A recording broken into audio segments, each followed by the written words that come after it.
कैसे एक मशीन द्वारा सड़कों को बनाया जा रहा है मिनटों में। कैसे एक मशीन कर रही है पेंटिंग का काम जिसको करने के लिए लगते हैं कई लोग। क्या नाम है इस मशीन का जो बना रही है सड़कों पर डिजाइन। आखिर कैसे लोग बना रहे हैं प्लास्टिक की दीवारें, जानेंगे आज के वीडियो में, तो आखिर तक बने रहिएगा। साइंस और टेक्नोलॉजी की दुनिया में आपका स्वागत है। इस वीडियो में हम आपको बताने जा रहे हैं कुछ ऐसे कमाल की कंस्ट्रक्शन मशीन इवेंट्स के बारे में जिनके काम को देखकर आप पूरी तरह से चौंक जाएंगे। तो ज्यादा देरी न करते हुए वीडियो को शुरू करते हैं। नंबर 1, स्केट सी। इस कमाल की मशीन का इस्तेमाल प्लास्टर को फिनिशिंग करने के काम आता है। इसमें आगे की तरफ सर्कुलर तारावेल लगा हुआ है। इसमें पीछे की तरफ लंबा सा हैंडल दिया गया है। इसके हैंडल की मदद से इजीली इस तारावेल को प्लास्टर के ऊपर चलाया जाता है। इसमें आगे लगी सर्कुलर प्लेट हमेशा घूमती रहती है जिस वजह से प्लास्टर को काफी अच्छी फिनिशिंग मिलती है। और ये मशीन जमीन के साथ साथ दीवारों पर भी काफी अच्छी फिनिशिंग देती है। और दीवारों पर फिनिशिंग देते टाइम इसके ऑपरेटर को अपने पीठ पर वाटर टैंक लेकर चलना होता है, क्योंकि दीवारों पर फिनिशिंग के समय दीवारों पर पानी की भी आवश्यकता होती है। Number 2, roll painting brush. ये एक कमाल का पेंटिंग ब्रश है। इसका इस्तेमाल राउंड या स्क्वायर ऑब्जेक्ट को पेंट करने के लिए किया जाता है। इस ब्रश में टूल में 2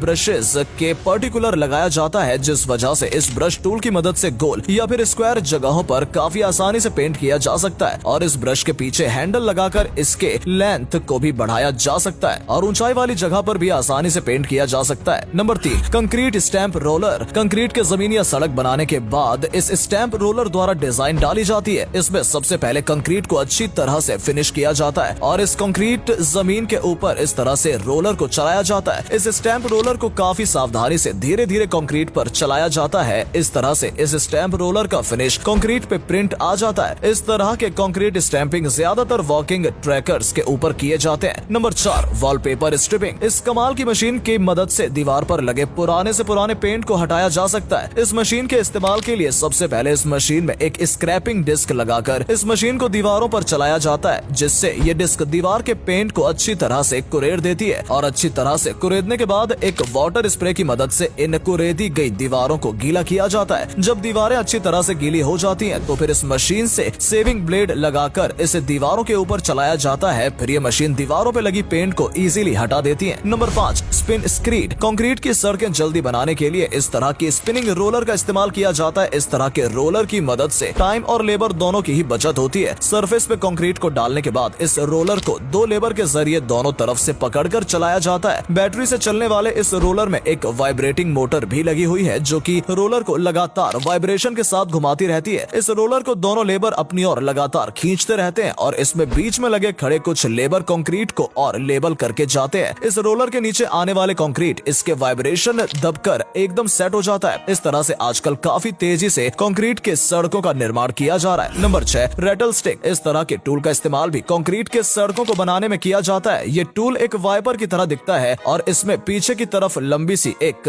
स्टिक लगी होती है जिसकी मदद से दूर खड़े होकर भी काफी आसानी से इसे ऑपरेट किया जा सकता है। इसमें भी जमीन पर कंक्रीट को अच्छे से बराबर करने के बाद इस रेटल स्टिक को इस पे लगाया जाता है। ये भी बैटरी से चलने वाली मशीन है। इसमें भी आगे की तरफ एक बड़ी सी वाइब्रेटिंग मोटर लगी होती है। जब इस मशीन को कंक्रीट के ऊपर चलाया जाता है तो इसके मोटर के वाइब्रेशन से कंक्रीट सेट होकर प्लेन हो जाता है। Number 7, digger trencher. ये एक ट्रेचिंग मशीन है जो सड़क को खोदने का काम करती है। इस मशीन के आगे की तरफ एक चैन ट्रेचर लगाया जाता है जो कि सड़क को एक फिक्स साइज में खोदता जाता है, जिसमें कि सिर्फ केवल फाइबर या फिर एक वाटर पाइप लाइन ही जा सकती है। और साथ ही एक ट्रेचर में खोदी गई मिट्टी को दूर हटाने के लिए भी एक सिस्टम लगा है जो कि रोटेट होते हुए मिट्टी को साइड करता है। Number 8, foam insulation. इस तरह के फोम इंसुलेशन का इस्तेमाल यूरोपियन कंट्री में घर बनाने के लिए किया जाता है, क्योंकि वहाँ टेम्परेचर बहुत ही ज्यादा होता है। ये हेल्कियन केमिकल दीवारों के लिए एक अच्छा इंसुलेशन माना जाता है। इस केमिकल का स्प्रे जैसे दीवारों पे किया जाता है तो ये कुछ देर में ही फोम के जैसे फूलने लगता है और वापस बाहर की ओर आने लगता है। इस तरह से इस केमिकल को पूरे घर में इंसुलेट कर दिया जाता है और जब ये फोम पूरी तरह से फूल जाता है तो इसके बाहरी हिस्से को काट कर निकाल दिया जाता है। Number 9, walkway making. इस तरह के वॉकवे बनाने के लिए एक लोहे के फ्रेम का इस्तेमाल किया जाता है। इस फ्रेम में 4 पेयर उल्टी सीधी ब्रिक्स का डिजाइन होता है। इसमें सबसे पहले इस फ्रेम को रखकर इसमें सीमेंट और रेत का मिक्सचर डाला जाता है। सीमेंट और रेत के मिक्सचर को काफी अच्छे से दबा दबा कर भरा जाता है। फिर इस मिक्सचर को भरने के बाद ऊपर की सतह पर हल्का सा सीमेंट डाल देते हैं और फिर सीमेंट डालने के बाद इसको प्लेन कर दिया जाता है। इसके बाद जैसे ही फ्रेम को हटाया जाता है तो ये ब्रिक्स का डिजाइन निकल कर इसमें आ जाता है। इस तरह से डिफरेंट फ्रेम की मदद से डिफरेंट